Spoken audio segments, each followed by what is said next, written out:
Hello, I'm Michelle Brandress, and thank you for listening to today's episode of From the Basement Up. Today's guest is Meggan Wood. She is a mother of two and the founder of the fabulous diaper bag company, Lily Jade. I learned so much in this episode, and as we all know, solving a problem can lead to a new business, and that's exactly what Meggan did with her husband, Landon. They create chic and stylish diaper bags, but they don't look like diaper bags, and they stay with you beyond the baby years.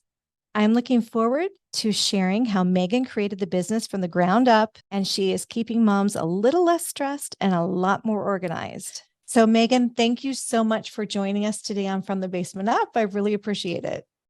Thank you so much. So glad to be here. Yes, absolutely. So Meggan, typically I want to hear about you first. You're a mom of two. And so this is something I want everybody to know because it blew my mind when I found this out. You homeschooled your two girls for the first 10 years of the business. Yeah. My girls now are 13 and 16. And we started homeschooling them before Lily Jade's, my oldest, was in kindergarten. Okay. And I had this idea from the time really my oldest was born. So about 16 years ago, I had this idea for Lily Jade, or not the name yet, hadn't come to fruition just yet. The idea of a diaper bag, that did it look like a diaper bag that had an organizational system in it and components that were needed for the average mom and just for women in general. My youngest daughter, my oldest daughter, I was just homeschooling her at the time when I had this idea. Approached Landon, my husband, and said, "Hey, I think we could really do something with this, Lily Jade, do something with this bag." And so yeah, I went from there. So your background, and I love this. Like, I love when women just kind of take an idea and they jump in and they make it happen. So what was your background? Did you have a background in design or clothing or textiles?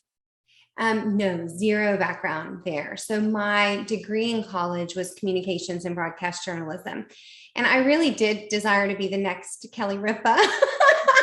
I always joke about that because at the time I just wanted to interview people, kind of like what you're doing now, but and meet people, and loved that whole idea of a deeper dive into a person, and loved journalism, and really thought. I did an internship kind of in my senior year of college in Waco, Texas, and thought I'm going to be a news anchor, and then I'll just kind of go from there.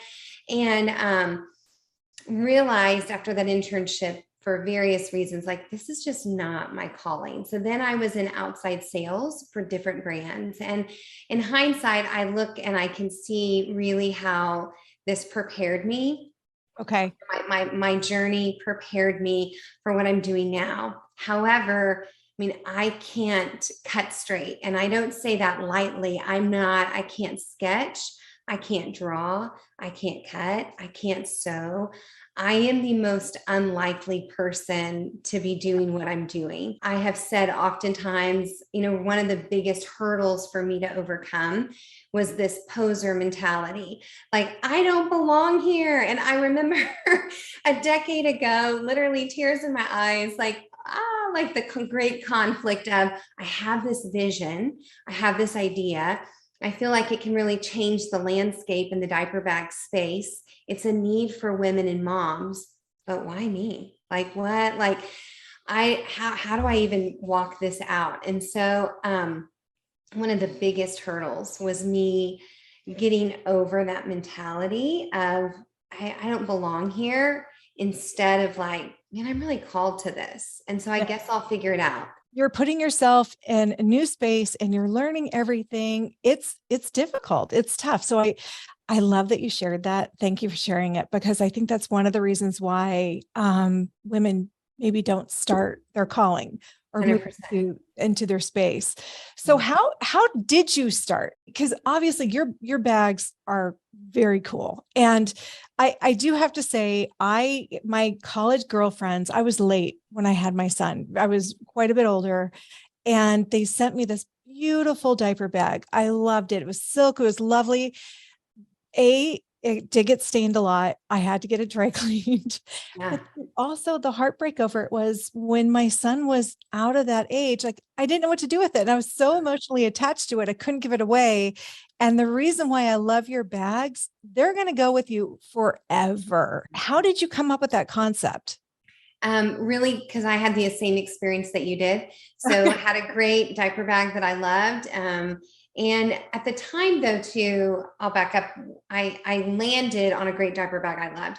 But 16 years ago, there was just, I mean, I had like options of Winnie the Pooh or Paisley patterns or the silk that I know we probably had the same bag or brand at the time, and just was like, this isn't practical. And then it wasn't comfortable. And then you're a nursing mom. And so your chest is a different size. And I always felt like the shoulder straps were like right underneath my armpit. And I was like, Where it hurt a little. yes, Yes. I was like, I can't do this. And so I went to a TJ Maxx or Marshalls and would purchase a large leather tote. And then I created a Ziploc bag system. And that's really how I survived those years, was trading out like just a large leather tote and then my own little internal system. And my friends would say, will you teach me? Can you help me label all my things and all my items? And that's so organized and great. I remember thinking, I just need it in one spot that I could leave at the church nursery or leave at daycare or leave with my mom, or Landon, like it just all felt like there's got to be a better way. And it's something that I mentally locked onto really probably from the day that I found out. Like I was expecting Caroline. I was like, I'm excited. I'm going to be a mom. What kind of handbag can I carry? And then I was like, and these are my options. So yeah. Okay. So how did you come up with the name Lily Jade? Yeah, Lily Jade. So my niece is named Lily, and the Jade comes from my mom. Both of my sisters were adopted, and my middle sister was adopted from the Philippines. And my mom grew up, she taught at the same school that I attended in high school and middle school. And my mom wore very eccentric Jade at the time, very eccentric Jade Asian carved, Asian style jewelry. And I was about 12 or 13. And I remember asking my mom, like, because my friends would not make fun, but they'd be like, Mom, like that's eccentric, like that's kind of wild.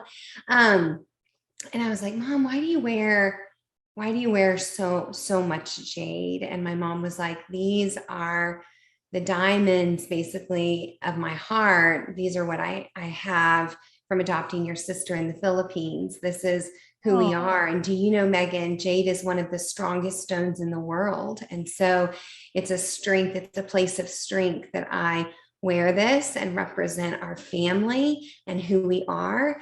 And so we as women, we are the lily and the jade. We are soft and we are strong. And so it's that we're Lily Jade. I love that story. Thank you for sharing that. That's beautiful. I love it. I looked on your website and I couldn't find it. I'm like, I've got to know why she calls it Lily Jade. That is such a wonderful story. Thank you. You're welcome. So now, as far as the designs go, I'm just curious, like you had to figure out how to manufacture these, how to design them. How does one go about starting something like that? Well, for me, I started, so I can't sketch and I can't sew. So I had this idea in my head of what our first Caroline and Madeline bags would look like. Caroline is my oldest daughter.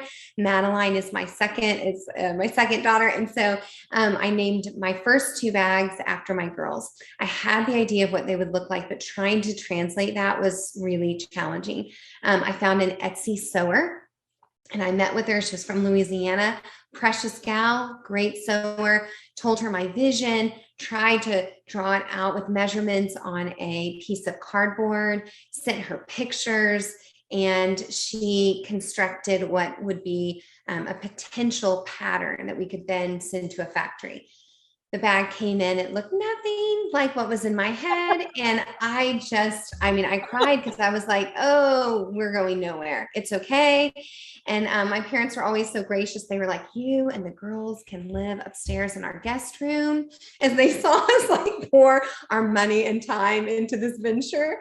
And they were so supportive, but also it's just funny of like, we may be in your guest room. I don't know. But then from there, once that failed, we actually found a consultant on LinkedIn, just kind of by chance, and began to talk to her. And I remember feeling so intimidated by her. She is a phenomenal designer and draws patterns on the computer and has great contacts with factories and is a wealth of knowledge. And her, like, the companies that she designed for are huge. And so I was like, okay.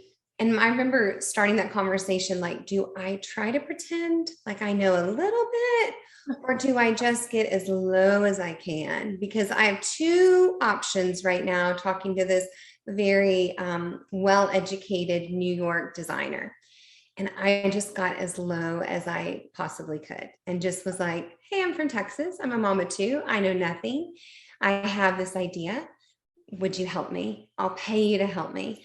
Will you teach me everything I need to know about bags and hardware and materials? I want to learn. I'm so eager to learn. I think there's a better way for women and for moms, and I want to know about quality.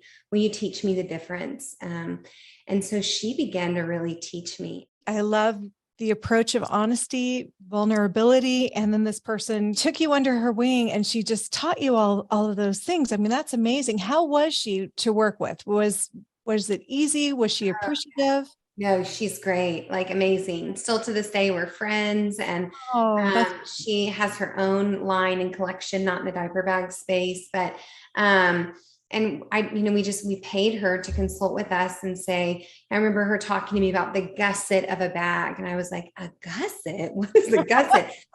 Even out there, a gusset is the side of a bag. And so, and hardware, we wear bags all the time and have see them as great accessories to our daily life, but we don't think about the hardware. And so every last component that is on a bag, stitching and edge paint, and I mean, components that I really had no clue. Okay, that's amazing. I love it. That's so very cool. Your bags they really are chic. Do your customers tell you what colors they want? How do you know, like, as far as the trends and what's going, is it continually, like, are you consistent? I've always gone, and I say this like with all the humility because I've gotten it wrong as well. But when we started Lily Jade, there was nothing like it. And so I took a major chance, and well-meaning people in the industry were like, you actually won't be able to sell these bags for this price. There is not, because at first we started manufacturing in the US. So our bags were very, very expensive and it wasn't sustainable, not for the customer, the mom, not for the reach that we wanted, the impact that we wanted to make, the community we wanted to build. It wasn't sustainable. And so finding a factory, our leather still comes from New York.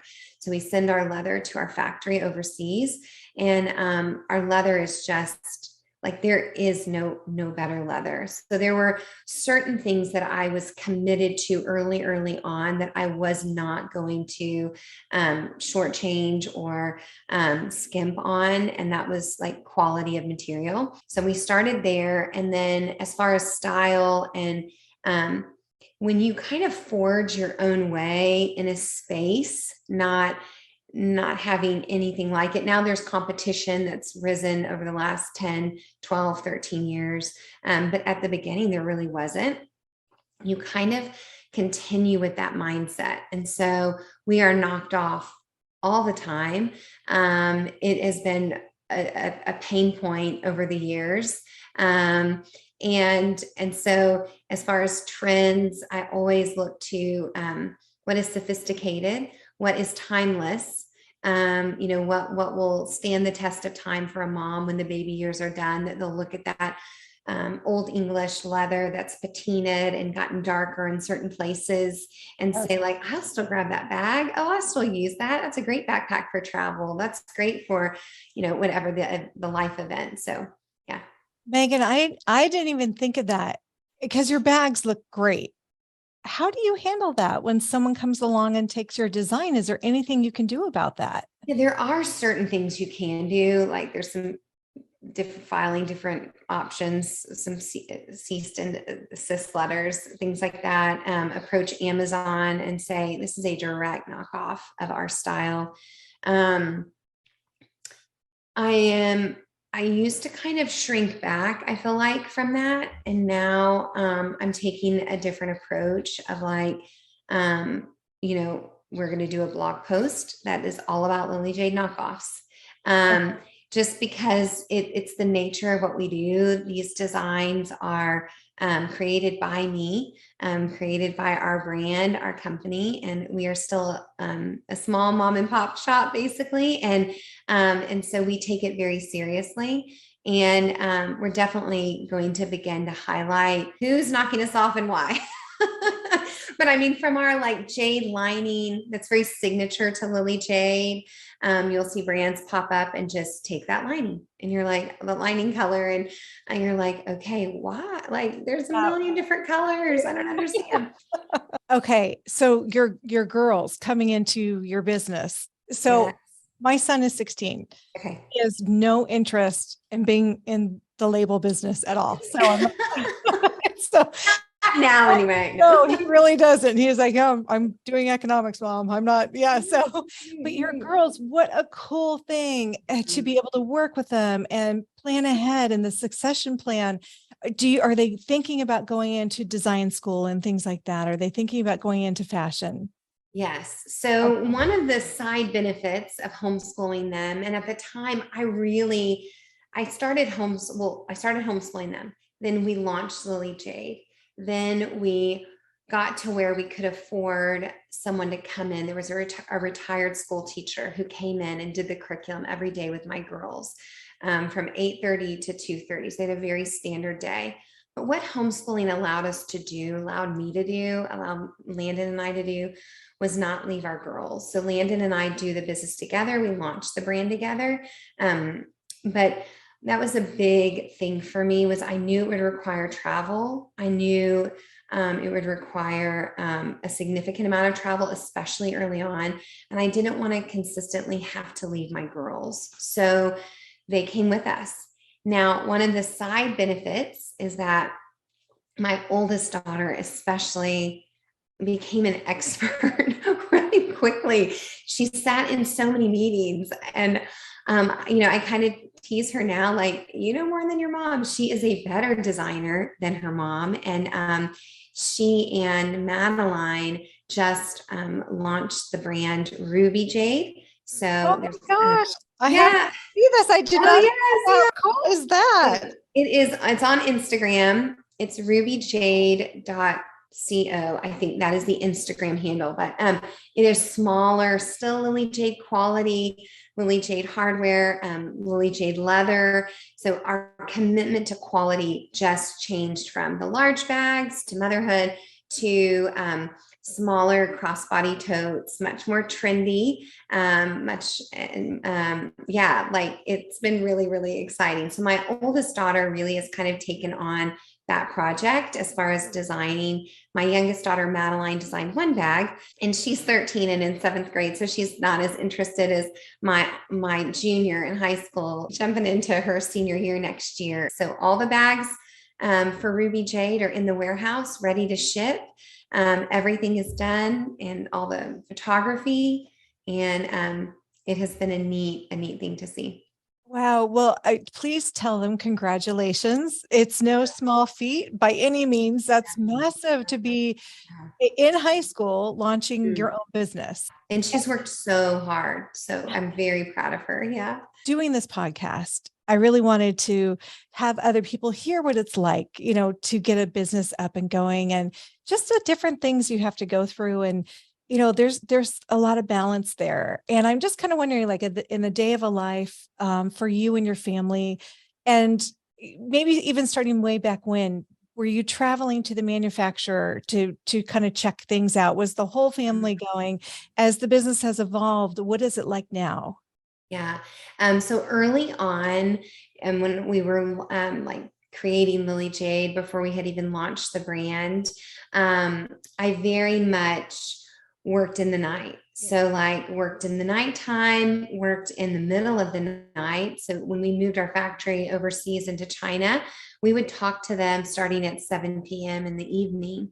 And again, we didn't know what we were doing. And you're writing really big checks overseas to someone that you really hope and pray delivers on the deliverables and the goods arrive. And just so many ups and downs in that season.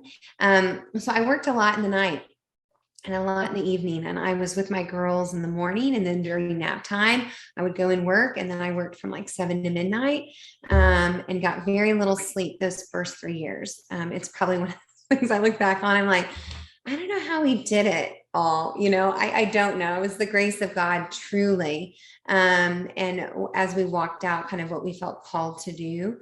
The girls traveling with us, they've been to the leather factory. They've been to blogger conferences. They've been to Pinterest conferences. They've been to social media conferences. Like literally, they've kind of just, and they've like learned. They've been to meet and greets with us. Our overseas factory, we were scheduled to take them with us to China. We've been there. They haven't. And then COVID hit. And so it's kind of the one we're waiting for them to be like 10 and 13 or 11 and 14, to where it's just easier to manage such a long journey. But they've been to Europe with us for different textile events and met factories with us. We've flown to New York and met our factory there, and our factory have come here to San Antonio, Texas, and met with us. And our girls have sat in countless meetings. So a day in the life, though, on an average day now with a 13 and 16-year-old, I'm up with them. I still have a goal to be done when they're done at school. That's just been a personal goal of mine. I'd rather work through lunch. And work in the morning, and then to have that afternoon and evening time set aside for them. Landon and my roles look very different in a lot of ways. And so it affords me that opportunity to be able to do that. His is more, traditional 8 to 5, 8 to 6, as he's managing factory and warehouse. And I'm more marketing, design. Okay. To me, this is so inspiring. You were all in. You were 100% all in. Oh yeah. It's so inspiring. So congratulations. Your website looks beautiful. I love your website. The bags look fantastic. I love how you've also done accessories and, different, I guess, packing elements that go into the bag, just so well thought through. I love all of that. Where do you see things evolving into? Or you're like, okay, this is our niche? Because there's riches in the niches, but are you staying in the niche? Do you see things evolving, or is that already being done by your daughters? Yeah. I didn't start out Lily Jade with like a legacy in mind, if you will. I really was like, there's a need. I want to reach women. That was always a heartbeat of mine as well. We also wanted to reach the nations and get to know people all over the world from every facet of life. And so those are really kind of our goals. And you want it to be a success. You want to be able to pay your staff, grow, and get better at your craft or your design.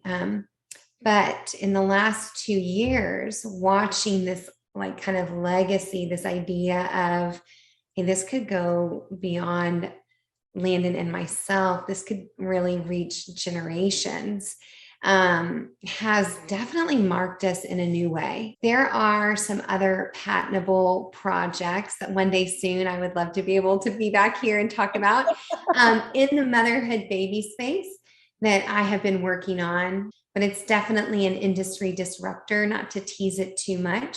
Other ideas that have just really come to me like a download. And so we've pursued it pretty significantly and are ready to make a big move. So that's fun to build out that new kind of fresh space again. But and then as far as Lily Jade, just that we would continue to be a healthy community of women that affirm one another, affirm the role of motherhood and womanhood, that we never lose sight of that. There's a vision and a calling to be a mama.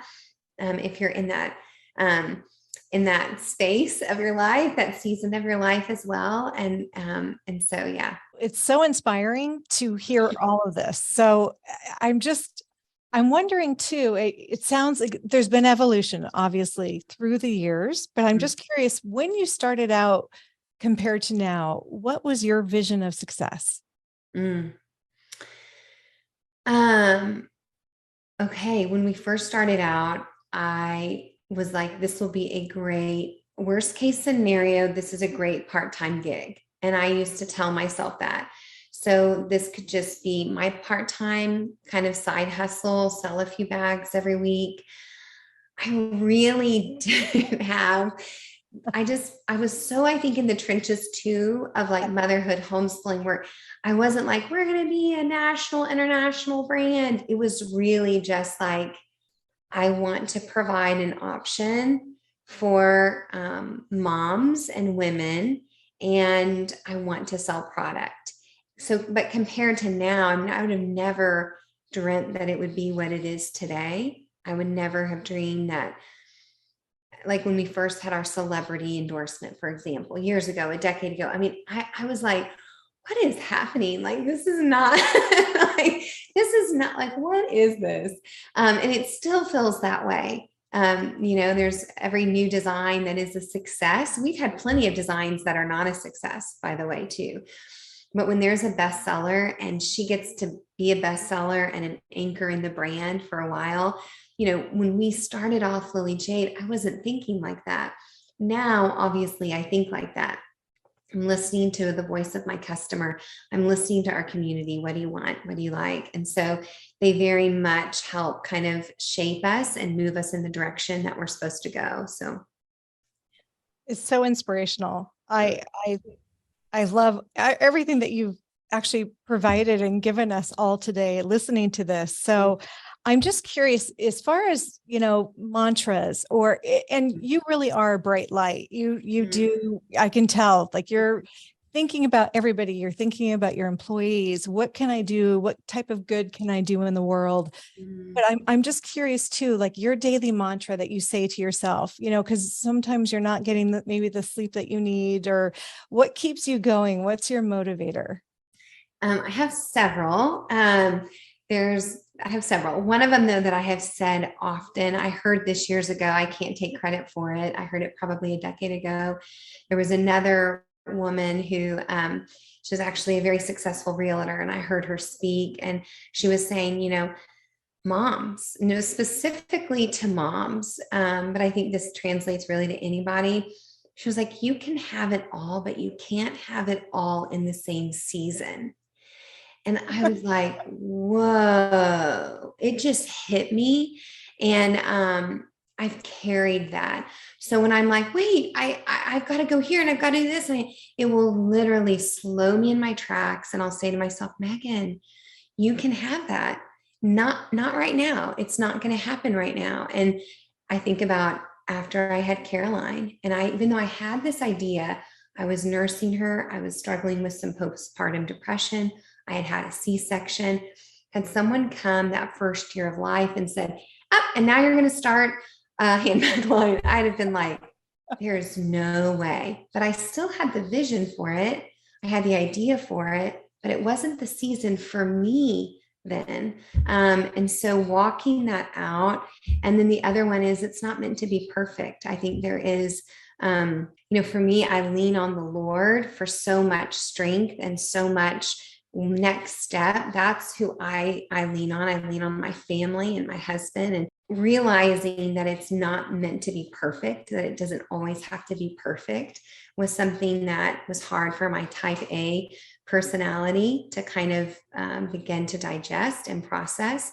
But there is so much strength in operating in the weak places and the vulnerable, humble, just get low. There are meetings even within our team or whatever, and maybe I've made a mistake, or I haven't done it right, or there's an issue with the factory or whatever. I'm just like, I just got to get low. Like, I want to listen. I want to take it in. I want to hear what they're saying to me.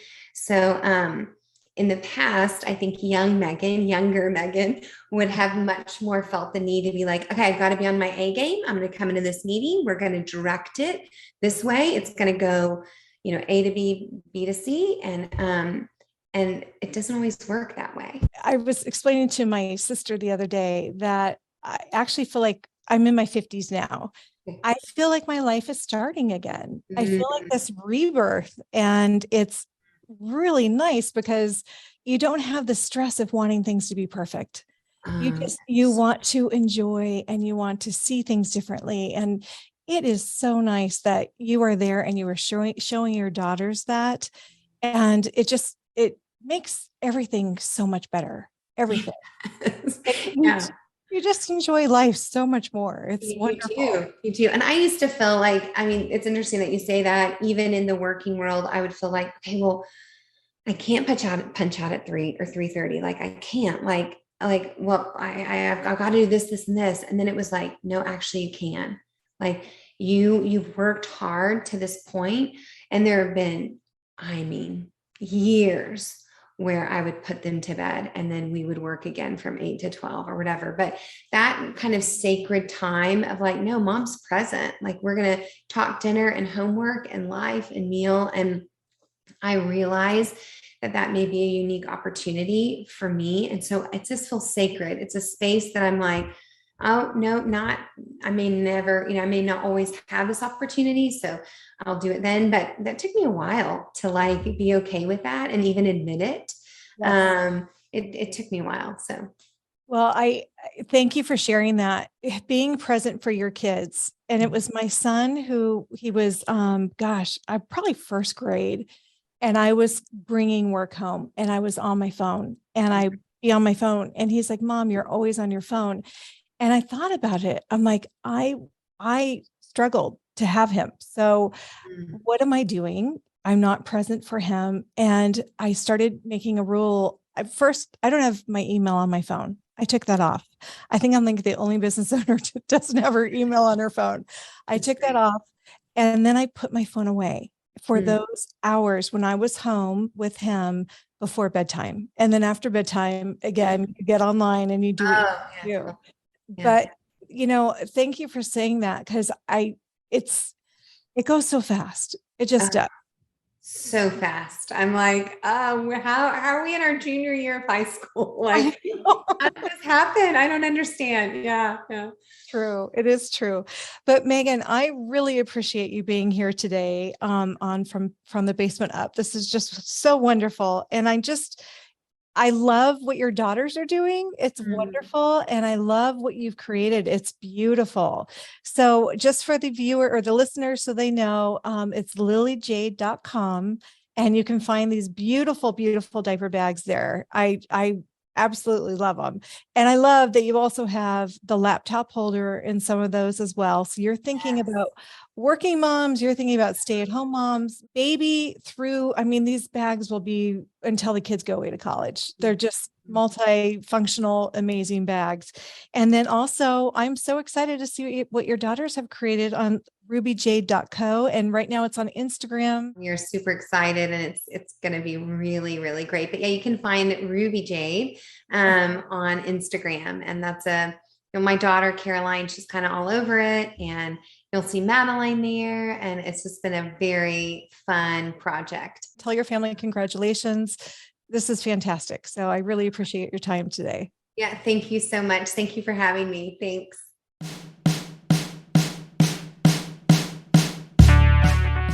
Thank you to our listeners for joining us for today's episode. And thank you to my amazing producer, Emily Flanagan. She deals with all my shenanigans.